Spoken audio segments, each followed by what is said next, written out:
Good morning. Today is Thursday, October 31st. I'm Corva Coleman from NPR News, and here are today's top stories.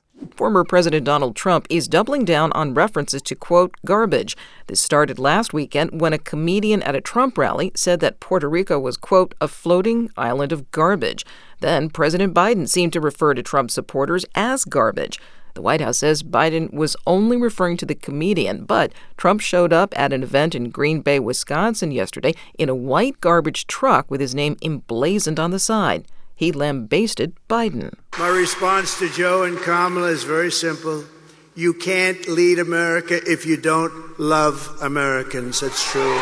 Meanwhile, Vice President Harris campaigned yesterday in Pennsylvania's capital, Harrisburg. She is urging supporters to make sure they get to the polls. So I'm visiting with you this afternoon because we need you to vote, Pennsylvania. We need you to vote.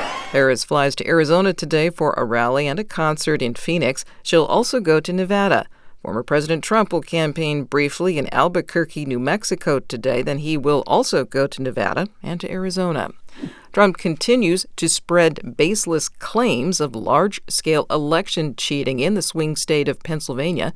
As NPR's Hansi-Lo Wong reports, many election observers say the Trump campaign is laying the groundwork to question Pennsylvania's election results. There's no evidence of large-scale levels of cheating in the swing state of Pennsylvania.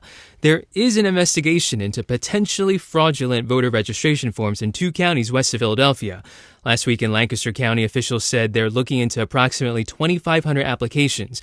And in York County, officials say they're looking into thousands.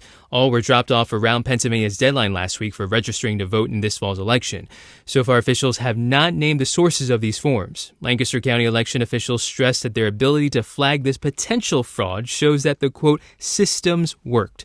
Local law enforcement say they're also part of the investigations. Hansi-Lo Wong, NPR News. In Kentucky, jury deliberations continue today in the federal retrial of a former Louisville police detective.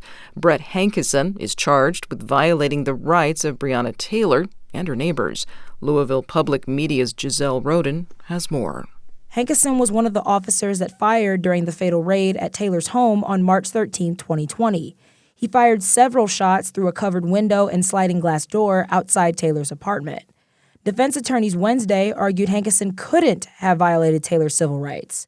They claimed she was already dead when Hankison fired several shots into her apartment. However, federal prosecutors argue Taylor was alive when Hankison first fired into the home. Several police officers who were there that night testified that Hankison went against police protocol by firing without being able to see who he was shooting at. For NPR News, I'm Giselle Roden in Louisville. You're listening to NPR News from Washington.